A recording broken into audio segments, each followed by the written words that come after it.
What is accounting. अगर आपसे कोई पूछे कि फाइनेंशियल अकाउंटिंग या अकाउंटिंग क्या होती है, तो आई थिंक मैंने और आपने बड़ा क्लियर अल्फाज में ये पढ़ा है। मैंने और आपने बड़ा क्लियर अल्फाज में ये पढ़ा है कि हिसाब किताब रखने को अकाउंटिंग कहा जाता है। ऐसा ही है। किसके हिसाब किताब रखने को? बिजनेसेस के। किसके? बिजनेसेस के हिसाब किताब रखने को बेसिकली अकाउंटिंग कहा जाता है। एग्रीड है भाई? तो देखो अच्छा, वर्ड बिजनेस निकला था, फिर बिजनेस क्या है? सबसे इंपॉर्टेंट बात, सबसे पहली और इंपॉर्टेंट बात, what is the financial accounting.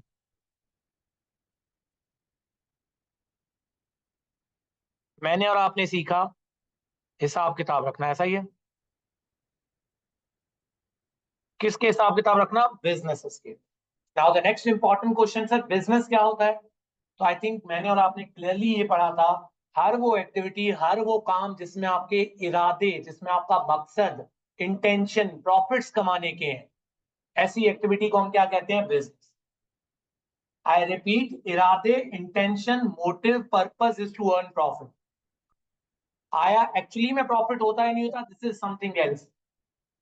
Actually में देयर इज अ चांसेस आपको लॉस हो जाए, बट हिसाब किताब रखना किसके? बिजनेसेस के। फिर सर क्या कोई बिजनेस की टाइप्स थी? कितनी टाइप्स थी? सोल ट्रेडर, पार्टनरशिप, थर्ड था कंपनी। ऐसा ही है भाई। सोल ट्रेडर का मतलब है, बाय वर्ड सोल मीन अकेला बंदा। पार्टनरशिप का क्या मतलब है? दो या दो से ज्यादा। कंपनीज जिसमें हजारों इन्वेस्टर्स होते हैं, मल्टीपल इन्वेस्टर्स होते हैं। इतना ही अभी पता होना चाहिए, बाकी चीजें कब इसकी पता होनी चाहिए, टाइप्स क्या है, फायदे क्या है, नुकसान क्या है, वो आगे बताऊंगा ऐसा ऐसा। हमने इन तीनों बिजनेसेस के हिसाब किताब रखना सीखने हैं। ये जो तीनों बिजनेसेस आपको नजर आ रहे हैं ना, मैंने और आपने इन तीनों बिजनेसेस का हिसाब किताब रखना सीखना है। अब आगे गौर से सुने। ये जो पहला पेपर है FA1 का, रिकॉर्डिंग फाइनेंशियल ट्रांजैक्शन, इसमें आप किस बिजनेस का हिसाब किताब रख रहे हो? सिर्फ अकेला बंदा जो बिजनेस चला रहा है उसका, सोल ट्रेडर। एग्रीड हो गया? इस हेडिंग के अंदर बेसिकली पूरा सब्जेक्ट है। ये जो कोड है ना, recording financial transaction, the word financial mean जिसमें क्या इन्वॉल्व हो, एंड वर्ड ट्रांजैक्शन मीन लेन देन। फिर ट्रांजैक्शन कितनी तरह की होती है? कितनी तरह की होती है ट्रांजैक्शन? कौन कौन सी? Cash and credit. एग्रीड हो गया? ओके, ये चीजें याद है भाई, ये चीजें याद है।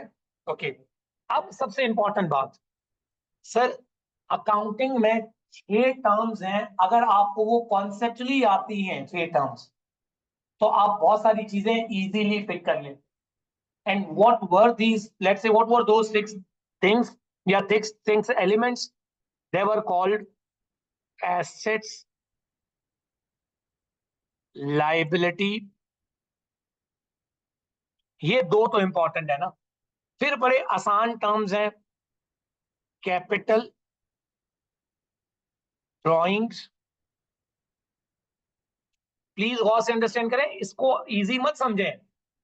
इन a sense this is the base, this is the base, you are suppose to work on it. आपको क्लियरली कॉन्सेप्चुअली पता होना चाहिए एसेट क्या चीज है, लाइबिलिटी क्या चीज है।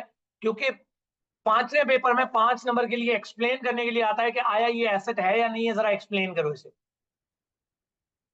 यहाँ पे तो मैं बड़ी आपको सिंपल सी बातें बता रहा हूँ ना अभी। आप एडवांस लेवल पे जाओगे, if you are not basically, let's say if you are not conceptually rock solid, you will not understand what is the asset. तो सर ड्राइंग्स, इनकम और एक्सपेंस, अगर इन 4 टर्म्स की बात करें, ये बड़े छोटे टर्म्स हैं ये जो 4, ये क्या है 4 टर्म सर? वर्ड कैपिटल या वर्ड यूज होता है इक्विटी। वर्ड क्या यूज होता है? कैपिटल, या दूसरा वर्ड है इक्विटी। सोल ट्रेडर या पार्टनरशिप के बिजनेस के फॉर्म में वर्ड यूज होता है, the word concept is called the capital. But in case of companies, owner जो पैसा इन्वेस्ट करते हैं, that is called what? That is basically called equity. Agreed? What is the capital? हर वो चीज जो बिजनेस का ऑनर बिजनेस में इन्वेस्ट कर रहा है is called what? What is the drawing? हर वो चीज जो पर्सनल यूज के लिए, बहुत सारे बच्चों को ये बात समझनी पड़ेगी। मैं हर वो चीज बोल रहा हूँ। बच्चे को ये लगता है कि ऑनर सिर्फ कैश ला रहा है तो ये कैपिटल है, ऐसा नहीं। अपनी गाड़ी बिजनेस में इन्वेस्ट कर रहा है, अपनी बिल्डिंग जो ओन करता है वो बिजनेस के नाम करती। हर वो चीज जो बिजनेस में वो पुट कर रहा है, let's say that is called capital. Same goes with drawings. मुझे एज ए ऑनर कैश चाहिए, निकाल दिया पर्सनल यूज के लिए। मे बी मैं मोबाइल सेलर हूं तो अपने मोबाइल पर्सनल यूज के लिए चाहिए था, निकाल दिया, दैट इज ड्राइंग।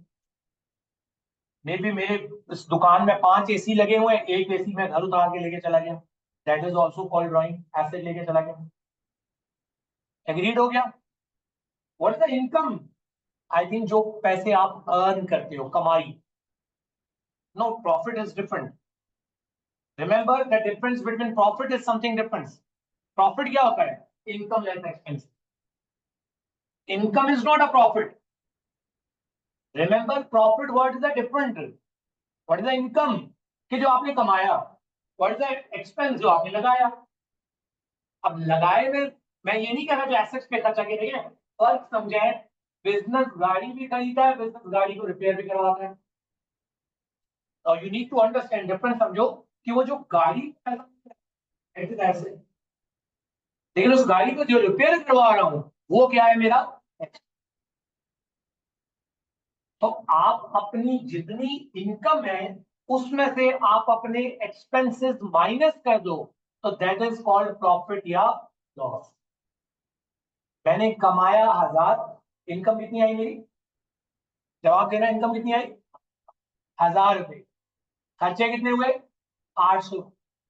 तो बताओ 200 का क्या हुआ? That is called profit. खर्चे हुए मेरे 1000 के, कमाया मैंने, इनकम 800 की है। अब 200 का क्या हो गया? एग्रीड हो गया? ओके। ये 4 टर्म्स क्लियर है? सही है। रिपीट कर रहा हूं, फर्नीचर खरीदना, मशीनें खरीदना, एसेट्स, ये एसेट्स है। बच्चे इनको एक्सपेंस शीट, अब आगे बताऊंगा। ये अलग बात है कि एक्सपेंस इंक्रीज हो तो भी डेबिट होता है, एसेट इंक्रीज हो तो भी डेबिट होता है। बच्चे की एंट्री गलत नहीं होती डेबिट क्रेडिट, लेकिन उसका कॉन्सेप्ट गलत। वो इंटरव्यू में एक्सप्लेन कर रहा है कि business bought of furniture, debit furniture, credit cash. It is absolutely correct. Debit furniture, credit cash. लेकिन जब से पूछा जाता है why you are debiting, sir expense increase हो रहा है। एक बार तो इंटरव्यू का भी दिल करता है कि जाके इसको दोबारा पढ़ के आना चाहिए। सही है। इन अ सेंस कि आपके पास कॉन्सेप्ट होने चाहिए।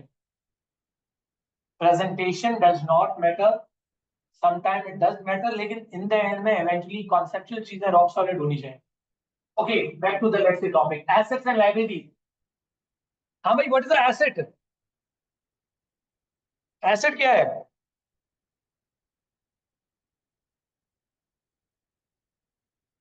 आई थिंक मैंने आपको एक डेफिनेशन लिखवाई थी। Present economic resource. Present economic resource, हर वो प्रेजेंट इकोनॉमिक रिसोर्स जिससे आपको फायदा का इनफ्लो होगा, फायदा होगा, और आप उसे कंट्रोल करें। 3 बातें याद रखनी है। हर वो resource, present economic resource. Word क्या यूज कर रहा हूं मैं? मे बी मेरा प्रीवियसली वो पास्ट इकोनॉमिक रिसोर्स था, अभी हो सकता है नाउ। कल मेरे पास कैश था, कल नहीं, मैं वर्ड क्या बोल रहा हूँ? Present. Present economic resource control by whom? Entity. Entity word से मुराद क्या था? बिजनेस। एंटिटी वर्ड से मुराद क्या था? और जिससे इन बेनिफिट्स का क्या होगा, वो हमारा क्या था? एग्रीड हो गया? कितनी तरह के एसेट थे? कौन कौन से? Very good. एक एसेट कौन से थे? करंट और दूसरे? सर कैसे डिफरेंशिएट करेंगे? अगर एसेट से बेनिफिट्स का इनफ्लो एक्सपेक्टेड है 12 महीनों के अंदर हो जाएगा, और 12 महीनों से ज्यादा होता रहेगा। एग्रीड? कितनी तरह के एसेट्स हो गए? 2 तरह के, करंट एंड। करंट की आपको 3 एग्जांपल लिखवाई थी, इन्वेंट्री, कैश।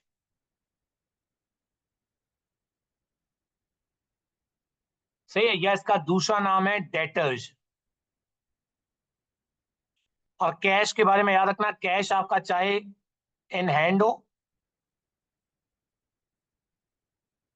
एट बैंक हो, या एट पैटी कैश बॉक्स हो, कैश आपका कहीं पे भी पड़ा है एसेट है। कहाँ कहाँ पड़ा होता है कैश? कहाँ कहाँ पड़ा होता है? कैश इन हैंड होता है, मतलब in sense for example let's say currently in my pocket I am having 1000 rupees, तो that is my asset. Bank में पड़े हुए 2000 रुपए लेट्स से, वो भी एसेट। नॉट इन चेक नहीं कहोगे, वर्ड बैंक यूज करोगे। क्या वर्ड यूज करोगे? बैंक। तीसरा क्या होता है? Petty cash. Anyone have idea what is the petty cash? जी। अच्छा मेरी बात गौर से सुने, हर बिजनेस अपने पास, मुझे बताओ जितने भी दुनिया में बिजनेस चलते हैं, क्या उनके रोजमर्रा के खर्चे होंगे? होते होंगे ना, कोई कस्टमर आ गया उसको चाय पिला, राइट, कोई क्लीनिंग की कॉस्ट, कोई छोटे मोटे खर्चे रोज के होते होंगे। तो मुझे बताओ उस छोटे मोटे खर्चों के लिए क्या रोज बैंक से पैसे निकालता होगा बिजनेस, या अपने पास कोई कैश साइड पे रखता होगा? That is called petty cash. कौन सा कैश? पूरा हमारे कोर्स में एक टॉपिक है, पूरा एक टॉपिक है अलग, कि कितना पैटी कैश रखना चाहिए। पैटी कैश का मतलब है ऐसा कैश जो मैंने होल्ड किया हुआ है छोटे मोटे खर्चों के लिए। हाँ लाजमी है, क्योंकि देखो आप अपने फोर्स ही करोगे ना, कि let's say as a SBM हमारा रोज का 1000 रुपए का अदर एक्सपेंस होता है, तो मैं 1000 रुपए का एक अलग डब्बे में पैसा रख लूंगा। उससे ये होगा कि जिसको भी वो खर्चे करने हैं ना, वो उस डब्बे से पैसे निकालेगा। लेकिन उसका एक प्रॉपर तरीका है, ऐसा नहीं है कि कोई भी उठ के जाके कभी भी निकालेगा पैसे। उसका एक तरीका है, वो बाद में सिखाऊंगा। सही, आ जाओ। तो चाहे कैश आपका इन हैंड पड़ा हुआ हो, चाहे उस डब्बे में पड़ा हो, चाहे बैंक में पड़ा हो, सारा आपका क्या है? एसेट है। ये बात याद है। समझ आ गई बात? जी हमजा क्वेश्चन पूछ रहे थे, समझ आ गया? चलिए, ओके। और से सुने। फिर नॉन करंट एसेट में क्या क्या आते हैं? I think long term assets, they are also called fix asset as well. Please याद रखना मेरी बात है, ये जो मैं lecture, listening is a very important, lecture listen करना is a very important, listening is the key skills. बहुत सारे बच्चे लिसन नहीं करते प्रॉपरली। बहुत सारे बच्चों के बैक एंड माइंड पे बहुत सारी बातें चल रही होती हैं, कि मैंने क्लास के बाद क्या करना है, मैंने घर जाके खाना क्या खाना है, आज जिस रूट पे आया था उस रूट पे रश कितनी थी, फिर बाइक पे वो जा रहा था। मतलब मैं बता रहा हूँ ना, क्योंकि मैं स्टूडेंट थॉट से गुजरा हूँ ना, तो I am like student thoughts वाले माइंडसेट है कि इस तरह की चीजें आपकी क्लास में चल रही होती हैं। तो प्लीज मेक श्योर कि अगर यार दिन में 2 घंटे देने हैं, सही है, चल रहा होता है मेरा दोस्त समाद है ना, उसके दिमाग में सिर्फ इमरान खान चल रहा होता है, फिर बाबर आजम चल रहा होता है, फिर वो एक मेरा दोस्त जन्नतुल्लाह है, उसके दिमाग में जन्नत ही चल रही होती है। तो इस तरह के और बहुत सारे बच्चे हैं, मतलब वो अपना ही एक चल रहा होता है उनका। तो इस तरह की चीजें प्लीज क्लास के बाहर रख के आना सही है।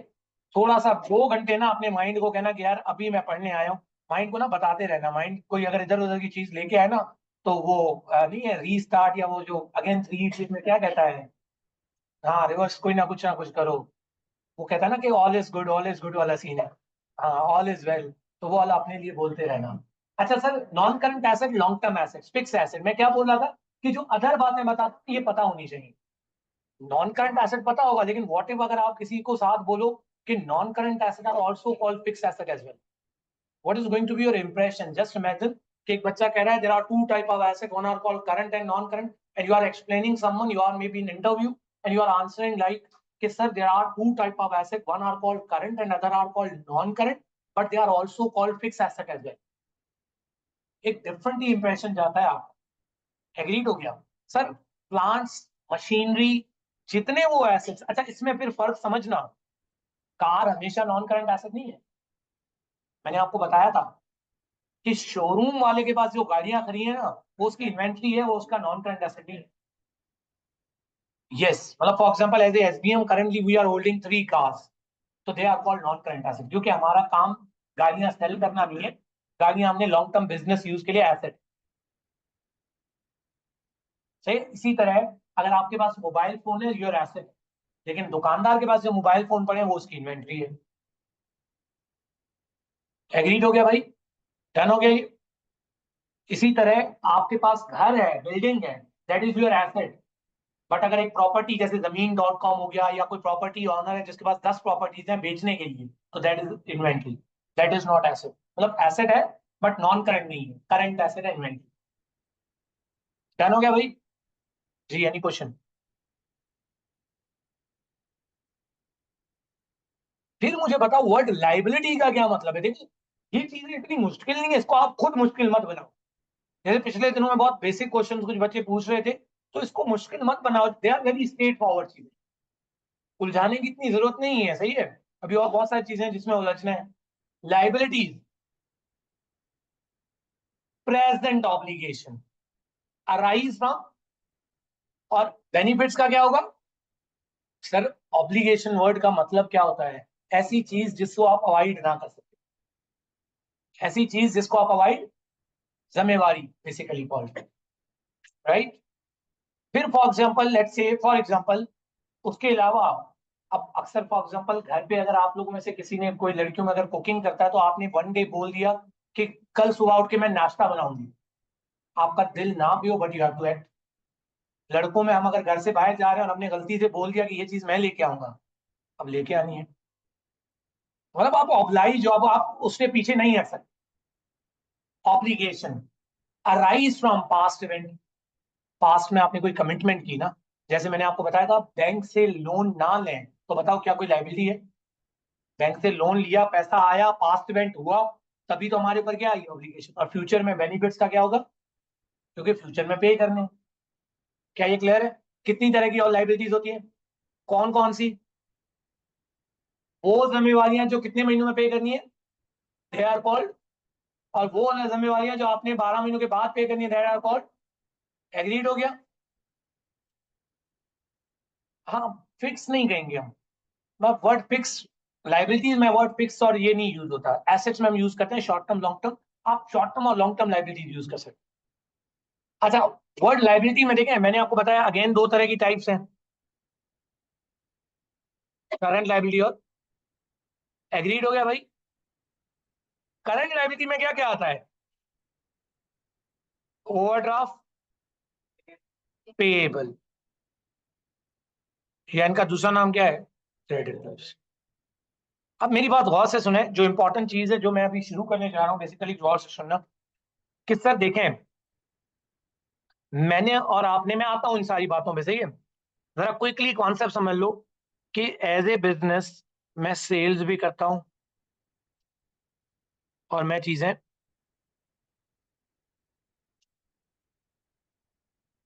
सेल्स किन को करते हो आप अपने, और परचेजेस किन से की जाती हैं?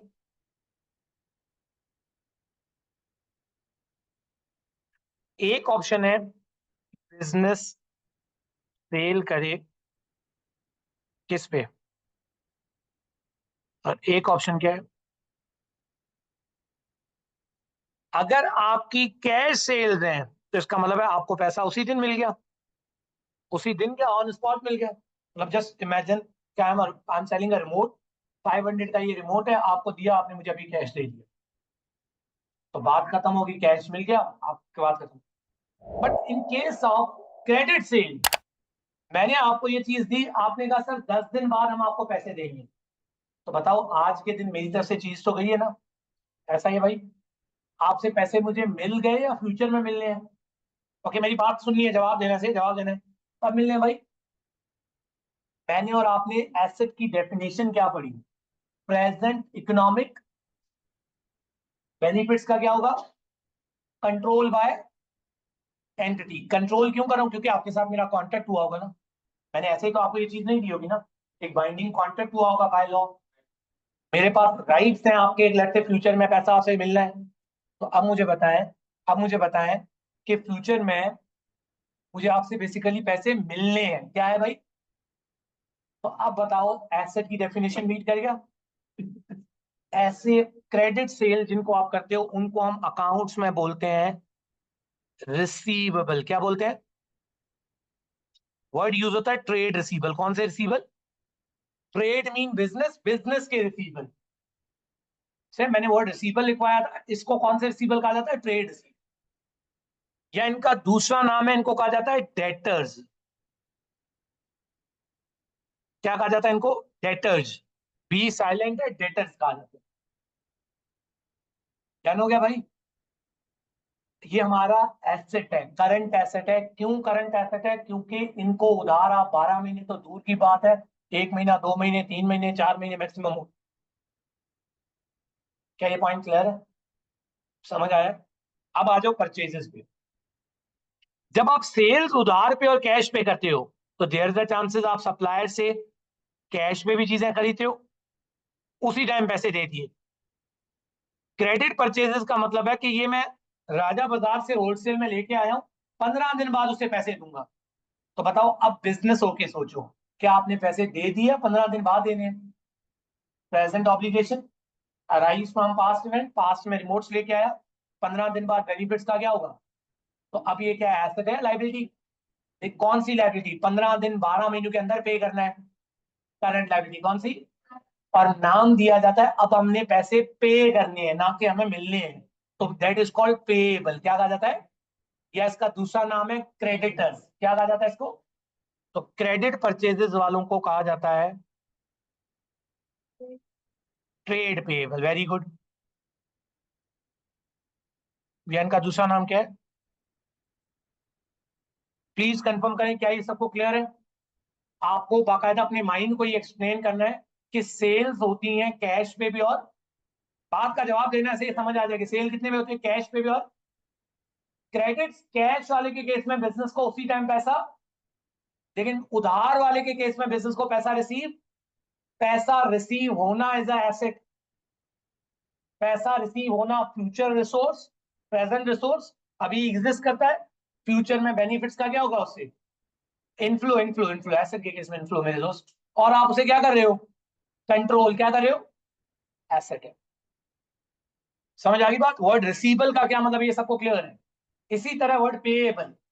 अब याद रखना, बिजनेस के रिसीवेबल भी दो तरह के होते हैं और पेएबल भी दो तरह के, क्या और भी बहुत सारी टाइप्स होती हैं, लेकिन अलग अलग कैटेगरी रखनी है इनके। बच्चे बहुत सारे कहते हैं सर पेएबल को सेम एक ही जगह ना लिख दें। नहीं, मुझे बताओ फॉर एग्जांपल सप्लायर ए से मैंने चीजें खरीदी हैं, इनका अगर मैं अलग अकाउंट नहीं रखूंगा तो मुझे कैसे पता चलेगा इनको कितने पैसे देने हैं? लोन लेना एक अलग पेएबल है, लोन की एक अलग लायबिलिटी है। इसी तरह जितने कस्टमर हैं उनके अलग।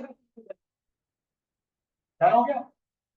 अब अगली बात, सर अब आते हैं मेन एजेंडा पे। मुझे बताओ ट्रांजैक्शंस को रिकॉर्ड करने का प्रोसीजर क्या है? सबसे पहले हम अकाउंटेंट्स का काम क्या है? ट्रांजैक्शन को क्या करना? आइडेंटिफाई। फिर क्या करना? रिकॉर्ड करने के बाद, पोस्टिंग के बाद, एनालाइज कर लो। चले,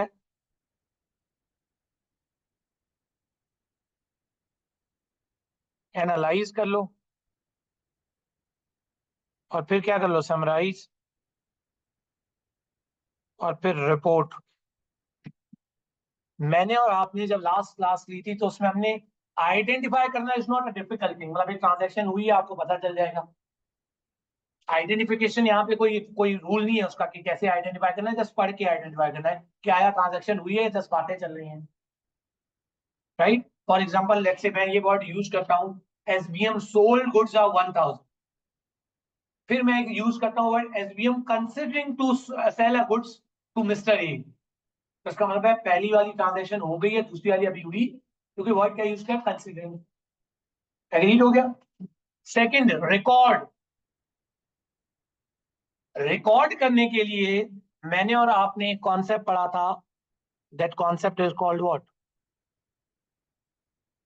फादर ऑफ अकाउंटिंग। अगर वो कहानी आपको याद हो, बैक इन 1500 सेंचुरी, हैपहैज़र्ड चीजें, कोई अकाउंटिंग के ऊपर गाइडलाइन नहीं थी, कोई अकाउंटिंग के ऊपर प्रिंसिपल्स नहीं थे। तो एक बंदे, एक थ्योरिस्ट आया, एक राइटर आया, जिसने कहा अकाउंटिंग तो बड़ी एक हैपहैज़र्ड हो रही है, अकाउंटिंग तो बड़ी रैंडम वे में हो रही है, इससे आप इंटरनेशनल इन्वेस्ट ही नहीं कर सकते, क्योंकि वहां का इन्वेस्टर डिफरेंट अकाउंटिंग कर रहा है, पाकिस्तान का यहाँ पे डिफरेंट कर रहा है। अकाउंटिंग लोगों को समझ ही नहीं आती थी। तो उसने कहा क्यों ना इसको स्टैंडर्डाइज किया जाए थोड़ा बहुत। तो उसने चीजों को रिकॉर्ड करने के प्रिंसिपल्स निकाले। जैसे दुनिया में लोगों को आइडेंटिटी या लेट्स से आइडेंटिफाई करने के लिए उनके नाम रखे जाते हैं ना, इसी तरह फादर ऑफ अकाउंटिंग ने चीजों को स्टैंडर्डाइज करने के लिए एक कॉन्सेप्ट निकाला कि हर ट्रांजैक्शन के दो कितने अफेक्ट है। मशीन खरीदिए कैश, मशीन आई, बिजनेस से क्या गया, लोन लिया है बैंक से, पैसा आया, लेकिन फ्यूचर में लोन रीपे भी तो करना है, लाइबिलिटी। सेल की है, पैसा आया कैश, लेकिन सेल इनकम भी तो है।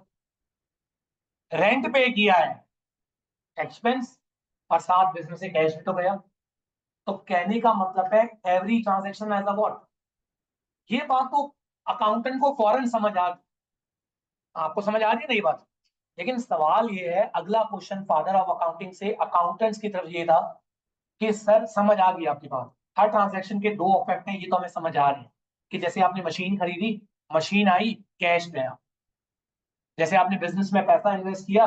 अब बहुत इंपॉर्टेंट बात पता है क्या है, ये जो ट्रांजेक्शन है ना, इनमें दो इफेक्ट क्या है, ये उसी बच्चे को समझ आते हैं जिसको उन 6 चीजों पे ग्रिप हो।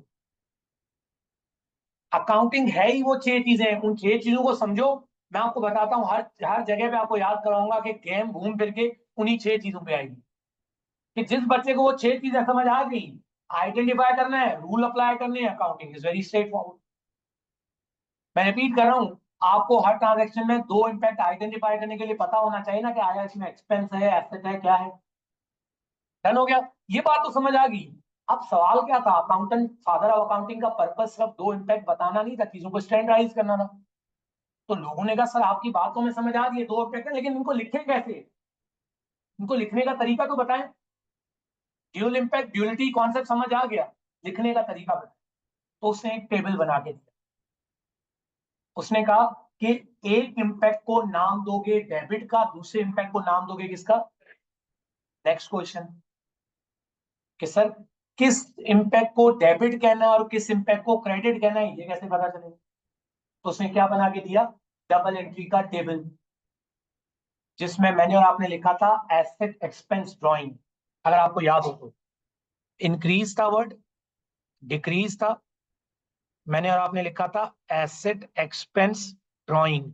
इंक्रीज हो तो क्या होता है, डिक्रीज हो तो on the other hand income या कैपिटल इनकम लाइबिलिटी, इंक्रीज हो तो क्रेडिट, डिक्रीज हो तो क्या याद है। रटना नहीं है, रिपीट रटना नहीं है, कॉन्सेप्ट है।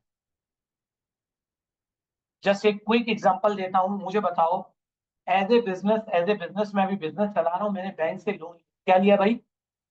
अब देखिए बात जो पूछूंगा उसी का जवाब देना है, सही है। बैंक से लोन लिया है, तो लोन लिया है, क्या आया होगा आपके पास, क्या आया होगा, पैसा, क्या आया होगा, कैश, पैसा, ऐसा ही है। क्या आपको इन क्लासेस में ये समझ आया कि कैश को अकाउंटिंग में क्या कहा जाता है, कैश क्या है बिजनेस का। क्या इन छह वर्ड्स में कहीं एसेट है, फिर एसेट, सही, एसेट भी आगे। अब बताओ बिजनेस के पास एसेट बढ़ रहा है या कम हो रहा है, सही है। तो इधर देखो, इंक्रीज, नाम दोगे डेबिट और लिखोगे क्या, कैश। फिर वो कैश कहां से आया, बैंक से क्या लिया, जवाब देने से बैंक से क्या लिया, लोन। बताओ लोन लिया है, क्या आपने इसको फ्यूचर में पे नहीं करना, ऑब्लिगेशन है। ऑब्लिगेशन को अकाउंटिंग में क्या कहा जाता है। क्या इन 6 चीजों में लाइबिलिटी कहीं नजर आ रही है, लाइबिलिटी पे आ जाओ, ये रही लाइबिलिटी। और लाइबिलिटी क्या बढ़ रही है कम हो रही है, लाइबिलिटी बढ़ रही है, तो क्रेडिट इंक्रीज हो तो क्या होता है, लाइबिलिटी इंक्रीज, क्रेडिट कर दिया लोन पेबल। मेन चीज है डेबिट क्रेडिट। ये जो इम्पैक्ट है कि आया आपने एक चीज को डेबिट करना है, एक चीज को क्रेडिट करना है, ये समझे। प्रेजेंटेशन में और आप एक दो क्लासेस में सीख जाएंगे। प्रेजेंटेशन बड़ी स्टैंडर्डाइज है। Basically you have to make sure कि आपका डेबिट क्रेडिट गलत ना हो। आप किसी को एक्सप्लेन कर रहे हो ना। अच्छा एक और एग्जांपल, रेंट पे किया, क्या पे किया, ओके। इंटरव्यूअर पूछता है, मैं आपको बता रहा हूँ इंटरव्यूअर क्या क्वेश्चन पूछता है। Okay just let's say explain या just give a entry of rent pay. अब बच्चा क्या कहता है, बच्चे का तरीका सुनो। आप बताओ आप क्या बनता है, पहले हम रेंट पेड की तरह बात करते हैं, फिर बात करते हैं रेंट क्या है हमारा, पे किया है। देखो रेंट क्या किया, पे किया है। बिजनेस चला रहे हो, रेंट पे किया है, तो आपका इन 6 में से कहीं एक्सपेंस नजर आ रहा है। एक्सपेंस क्या हो रहे हैं, क्या हो रहा है एक्सपेंस। तो इंक्रीज डेबिट क्या कर दोगे, या रेंटल एक्सपेंस, क्या वर्ड यूज करोगे? डन हो गया। पे कर दिया है, बिजनेस से क्या चला गया? कैश क्या है बिजनेस का? एसेट क्या हो गया? तो क्या होता है? तो क्रेडिट क्या हो गया? Cash. Agreed? Let's say I am interviewer, मतलब मैं फॉर एग्जांपल इंटरव्यूअर हूं, आपका इंटरव्यू ले रहा हूं, आपको मैंने पूछा बच्चा क्या कहता है, बच्चा क्या कहता है, क्योंकि बच्चे ने ना रट्टा ही होती है चीजें। बच्चा कहता है, क्विकली बताएगा, debit rent credit cash. Wrong. As a interviewer मैं उस बच्चे को अपॉइंट ही नहीं करूंगा। क्यों? उसका रीजन है, देखें, सिंपल आंसर करना, इसको रिवर्स वे में बताऊंगा।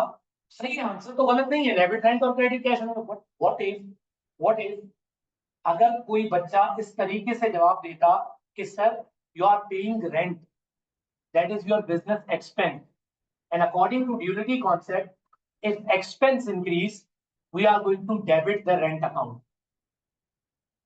एंड कंसिडरिंग द फैक्ट आपने उसको पे कर दिया है, तो बिजनेस से क्या चला गया? कैश क्या है बिजनेस का? Cash is the asset. तो एसेट कम हो गया, तो according to duality concept asset decrease हो तो उसे क्रेडिट करते हैं। जस्ट आप इमेजिन करें कि एक बच्चे ने कहा डेबिट रेंट क्रेडिट कैश, और एक बच्चे ने आंसर किया फ्रॉम दैट लॉजिक। आपका ये बहुत छोटी छोटी बातें हैं, बारीकी बातें हैं। अक्सर बच्चे कहते हैं कि सर 500 लोगों में से 10 लोगों को सिलेक्ट करना था, तो मुझे क्यों कॉल है, मुझे क्यों नहीं उन्होंने बुलाया?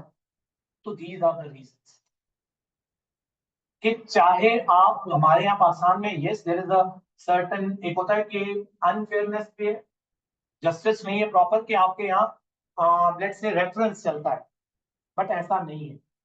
मैं आपको बताऊं, रेफरेंस अपनी जगह है, लेकिन अगर 10 में हायर कर रहे हैं ना, एक दो रेफरेंस पे हो गए, 8 बच्चे क्वालिटी पे भी हायर होते, तो quality you have to produce. क्या ये बातें समझ आई है sir? Okay, any question from your side? Any question? कोई भी? ओके। अच्छा, अगर हम बात करें एक दो और एंट्रीज की, बिजनेस के ऑनर ने बिजनेस में कैपिटल लेके आए। आप और इस तरह का सोचो, अपने आप के साथ सोचो नेट से। जैसे आप अपने माइंड में सोचो कि बिजनेस का ऑनर बिजनेस में क्या लेके आया भाई? क्या लेके आया? कैश लेके आया है, कैपिटल लेके आया है। एज ए ऑनर मैंने 1000 पे इन्वेस्ट किए हैं, तो बिजनेस के बाद क्या आया भाई? क्या आया? नहीं, वर्ड यूज करना क्या? कैश। फिर बताना है कैश क्या है, एसेट क्या हो रहे हैं, तो अब लिखोगे क्या? Debit cash. कौन लेके आया कैश? ऑनर। कोई भी पैसा बिजनेस में इन्वेस्ट करे, तो मैंने और आपने क्या कहा था, क्या है वो? कैपिटल। और कैपिटल इन्वेस्टमेंट भी क्या हो रही है? इंक्रीज हो रही है। देखो, एक और कॉन्सेप्ट आया था, सेपरेट एंटिटी कॉन्सेप्ट। कौन सा कॉन्सेप्ट था? कि आप अकाउंटेंट या बिजनेस के हो, बिजनेस के ऑनर के, तो ये नहीं सोच रहे कि यार बिजनेस के ऑनर के पास कैश कम हो रहा है। नो, आपका कंसर्न नहीं है, आप अकाउंटेंट के हो, आपके बिजनेस के पर्सपेक्टिव से सोचना है, आया उस ट्रांजेक्शन का बिजनेस पे क्या इम्पैक्ट है। You are not suppose to think about what this has impact on, let's say the other areas, let's say the honor पे क्या impact है। डन हो गया? चलो, एनी क्वेश्चन? कोई क्वेश्चन? कल मैं आपको सेल्स, जी जी हमजा,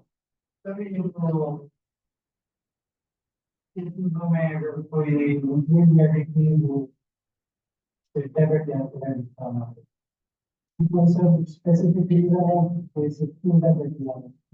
आपका नाम क्या है? आपको हमजा क्यों कहा जाता है?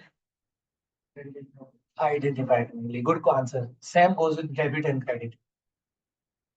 मतलब डेबिट एंड क्रेडिट का पीछे लॉजिक ये है कि ये आइडेंटिफिकेशन, क्योंकि वो खुद राइटर जो था ना, फादर ऑफ अकाउंटिंग, वो था लैटिन। तो लैटिन लैंग्वेज में वर्ड है debitum and creditum. Word debitum mean inflow, creditum mean outflow. तो उस भाई साहब ने उस कॉन्सेप्ट को उठाया कि कोई चीज आ रही होती है, कभी कभार कोई चीज जा रही होती है, तो उसने वो दो वर्ड उठाए। ऑल दो इनफ्लो और आउटफ्लो का वर्ड आपने याद नहीं रखना है, लेकिन उसने वो दो वर्ड लैटिन के उठाए और उसको शॉर्ट टर्म नाम दे दिया, debit D R and credit CR. इसका लॉजिक यही है कि आइडेंटिटी, बेसिकली तो आप ये चीज देख रहे हो ना कि क्या इंक्रीज डिक्रीज हो रहा है, दिस इज द कॉन्सेप्ट। फिर उसको नाम दे दो। सही, अकॉर्डिंग टू दीज प्रिंसिपल। जैसे हमारे यहाँ लेट्स से हमारा जो जो भी मौलवी साहब वगैरह जो भी हमारा लेट्स से है, वो बताते हैं ना कि इसका नाम ये रखना चाहिए। तो इसी तरह ये फादर ऑफ अकाउंटिंग ना, ये मौलवी साहब है बेसिकली अकाउंटिंग के। सही है। एनी क्वेश्चन फर्दर किसी और का? ये मैं एक्सपेक्ट कर रहा था क्वेश्चन इस तरह का, क्योंकि ये एक हर बैच में कॉमन है, ये मिलता है क्वेश्चन। अच्छा, तो यार कल सेल्स और परचेजेस की अकाउंटिंग सिखाऊंगा। कल हम थोड़ा सा आगे चीजें कंटिन्यू करेंगे कि यार सेल्स को कैसे अकाउंट वर्क किया जाता है। कल से ऑनवर्ड लेट आने पे 200 का फाइन है। रिमेंबर 200 का फाइन है। सही है। If you want to buy package तो पैकेज भी बाय कर सकते हो, 150 पे है। सही है। डिस्काउंटेड पैकेज में मिलेगा 5 डेज का। उसमें अगर आपको 5 डेज की एडवांस पेमेंट करनी पड़ेगी, उस पर 150 रेट है। अवेल करना चाह सकते हो तो कर सकते हो, कल तक ऑफर ओपन नहीं वाली। ख्याल रखें अपना ढेर सारा। बाकी कोई क्वेश्चन वगैरह है तो आप लोग पूछ सकते हैं।